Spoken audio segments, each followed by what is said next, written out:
waswisu. Dari mulai cara makan kita, cara hidup kita, itu iblis mulai menggoda lewat situ tuh. Minum dengan cara tangan kiri sudah, iblis sudah mulai buat itu. Waswisu sudah mulai masuk ke dalam kita. Jadi, ayo besok masing-masing datang. Disampaikan dalam hadis itu, tiap-tiap orang itu akan didatangi iblis sampai malam baru akan lapor kembali. Oh, saya datang ke Pak Haskoro. Saya bilang sama Pak Haskoro, ini sudah jam sholat subuh ini, bangun. Dia bilang, enggak, tidur dulu, ini kecapean. Nah, itu bisikannya enak sekali iblis itu. Ya, memang sesuatu yang enak seperti itu. Ya Allah, kacamata lepas biar sebentar. Jadi seperti itu. Maka pada saat itu dibisikkan macam-macam iblis ini. Dan ya selesai malam kembali iblis menyatakan, ya semuanya lapor. Ada 3 laporan. Saya sudah mendatangi orang-orang mukmin, mengajak dia, akhirnya dia melakukan kesyirikan. Kata iblis, bagus sekali itu, bagus, dikasih. Jadi diantara ini siapa? Diantara iblis mana yang dikasih akan pasang mahkota ini? Yang kedua, saya sudah menggoda manusia, mereka itu akhirnya mereka lupa, sholat pun malas, hatinya lalai. Dan yang ketiga, saya udah menggoda iblis kepada mereka, dan akhirnya yang paling ketiga nih, itu juga kata iblis, yang tadi pertama yang ya dikasih iblis 2 jari, 1, 2 kali, kamu 2 kali benar. Yang kedua itu hanya 1 kali aja. Saya menggoda manusia, akhirnya dia lupa kepada iblis menyatakan, yang raja iblis menyatakan kamu bagus. Dan yang ketiga, saya menggoda manusia dan membenturkan hati mereka saling tidak kenal satu dengan yang lain. Satu yang lain tidak kenal. Kata iblis rajanya, mahkota ini aku pasang di kepalamu.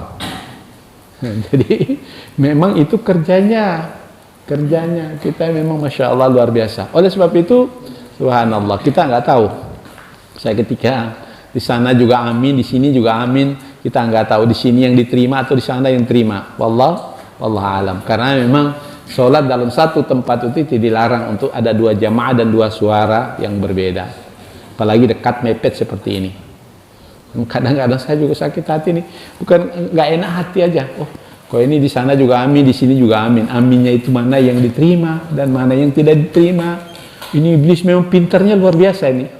Makanya kalau kita paham, aduh, takut kita, wah ini gimana ini? Tapi insya Allah kita tadi itu sesuatu yang jelek dipandang bagus di hadapan matanya. Sesuatu yang jelek, awaitani la uzayyinanna lahum fil ardi wa la ughwiyannahum ajmain. Semuanya mereka aku akan sesatkan. Itu yang disampaikan sebagai suatu pernyataan sikap tegas oleh iblis kepada Allah Subhanahu wa taala. Tapi apa yang dijawab oleh Allah? Ya, alayya ibadaka minhumul mukhlasin. Kamu nggak bisa mengganggu orang-orang yang ibadah ikhlas hanya mengharap. Nah, Masya Allah. Jadi sini ya, kecuali hamba-hambaku yang terpilih di antara mereka. Hamba-hamba terpilih itu seperti apa? Pegang, gigit garis, gigit kuat-kuat dengan sunnah untuk melihat kebenaran. Nah, kemarin tuh. Ya, jadi ini yang disampaikan. Alayya min ibadaka minhumul mukhlasin. Orang-orang yang aku pilih di antara mereka. Maka ya, qala hadza sirat. Allah menyatakan, ini adalah jalanku yang lurus. Qala hadza sirat alayya mustaqim. Allah berfirman, ini jalanku yang paling lurus ini. Jalan yang lurus, jalan yang tidak ada. Makanya di Al-Qur'an Karim kan disuruh ikuti jalan ini. Ini jalan, satu-satu jalan. Ya. Hadza sirat. Ini satu jalan sata. Ya, jangan kamu mengikuti jalan-jalan yang lain. Fatafarraqa an sabili. Niscaya kalau jalan-jalan lain itu menyebabkan kamu akan berantakan dalam kehidupanmu. Sekalian jamaah sekalian rahmati Allah Subhanahu wa taala, kamu dilangsungkan oleh Allah, inna ibada laisa laka alaihim sultan illa minattaba'aka minal ghawin. Sesungguhnya kamu iblis tidak kuasa atas hamba-hambaku kecuali mereka yang mengikutimu, yaitu orang-orang yang telah kami sesatkan. Jadi kalau mau sesat, silakan, ada jalan. Siapa yang mau silakan pilih jalan. Hidup ini ada jalan aja. Allah hanya kasih kita dua jalan, as-sayyi'ah wal hasanah. As-sayyi'ah itu Allah kasihkan ini loh ciri-ciri as-sayyi'ah, ini al-hasanah. Ini yang sayyi'ah, yang jelek itu ciri-cirinya ini. Kemudian al-hasanah ciri-cirinya seperti ini. Allah jelaskan dalam Al-Qur'anul Karim. Jadi kita di jalan ini jangan sampai memakai mata saja, tapi mata ini diambil dengan hati. Untuk bisa terangnya hati, belajar ilmu. Ilmunya seperti ini. Orang yang sholat terus-menerus tanpa ilmu, itu hatinya akan tertutup, kecuali dia hanya melihat dengan matanya saja. Nah, itu bahasa Al-Quran. Mas kalian yang saya hormati, ya rahmati oleh Allah, cara iblis menggoda yang pertama adalah melalui apa yang disebut dengan ta'zin, mengelabui manusia melalui togut.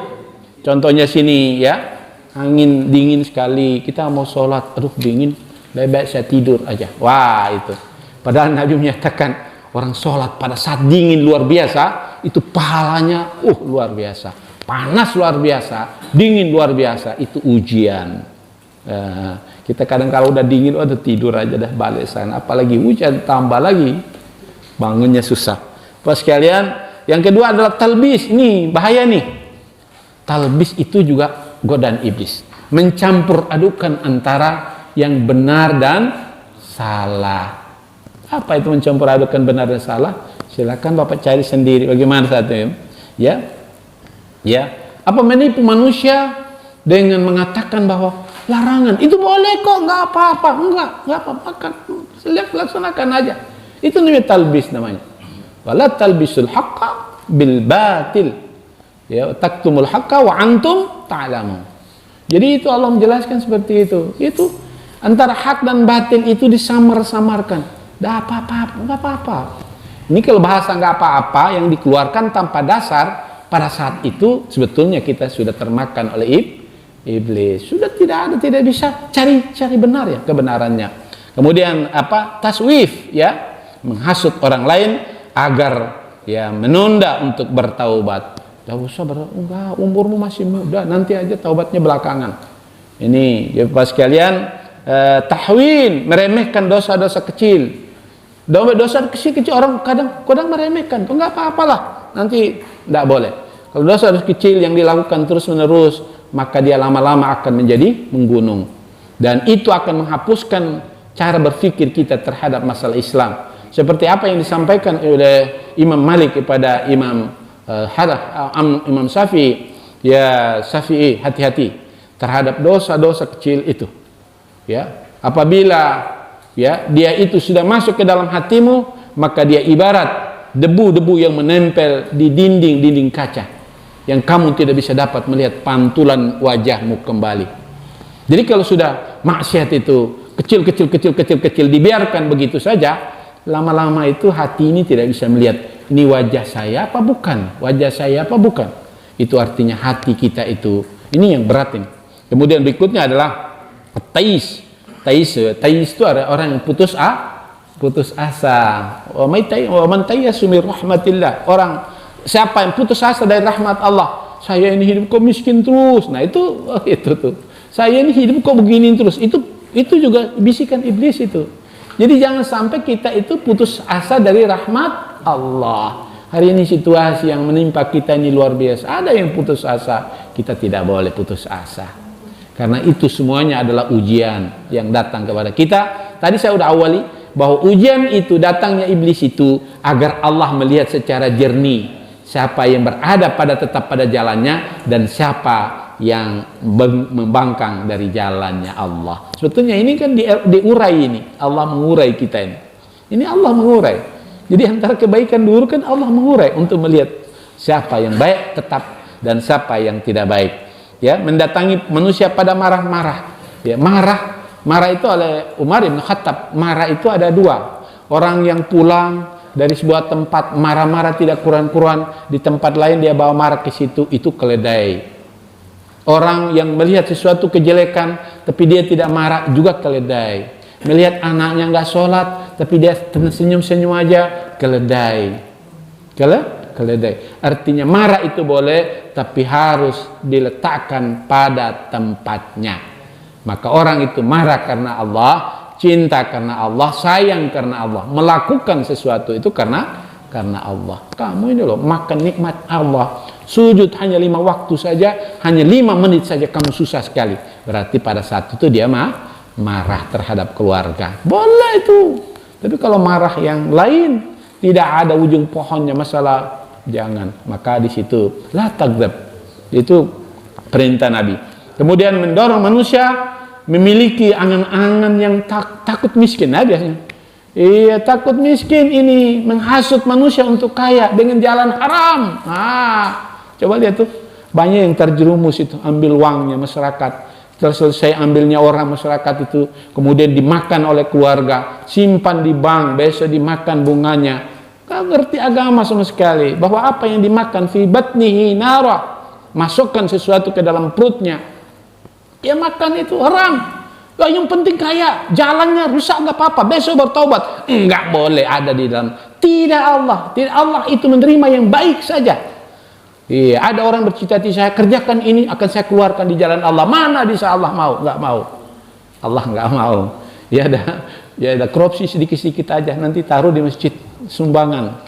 Ya, bersih ini, makanya di Indonesia itu halal, salah tulisannya. Bersihkan hartamu, bukan bersihkan hartamu, tunaikan kewajibanmu. Yang benar itu begitu. Orang kok pakai bahasa samar, bersihkan hartamu. Ngapain bersihkan? Membanyaknya kotoran di dalam. Yang benar itu tunaikan kewajibanmu, yaitu mengeluarkan zakat atau sedekah. Bapak sekalian, kemudian ini ayat yang kedua, karena waktunya udah berhenti. Ini ayat berikutnya ini saya tidak sampaikan. Ini juga walaupun 2 ayat tapi penjabarannya juga panjang. Sampai nanti kita bicara tentang, ya, terakhir masih ada 2-3 kali bahas masalah ini. Ini yang kedua, insya Allah ada 2 kali lagi kita selesaikan. Terima kasih. Mudah-mudahan penyampaian kami subuh ini bisa dapat memberi manfaat untuk kita semua, untuk berhati-hati. Kalau sudah dingin sekali, bangun sholat aja berat, itu berarti wah ini sudah mulai ada bisikan. Kalau mau pergi sholat ke masjid, anaknya nangis terus, itu juga ada gangguan. Mau pergi sholat ke masjid, kata istrinya, Mas, ini urusan ini belum selesai, nanti sholat di rumah aja, nanti baru kita. Nah itu juga gangguan, macam-macam gangguan itu. Iblis menyatakan, aku datang kepada mereka dengan berbagai cara. Caranya wallahualam. Nanti kan semuanya nanti masing-masing cara sendiri. Maka ketika orang istiqamah, baru Allah akan memberikan bantu. Allahumma salli ala sayyidina Muhammadin wa alihi wa sallim.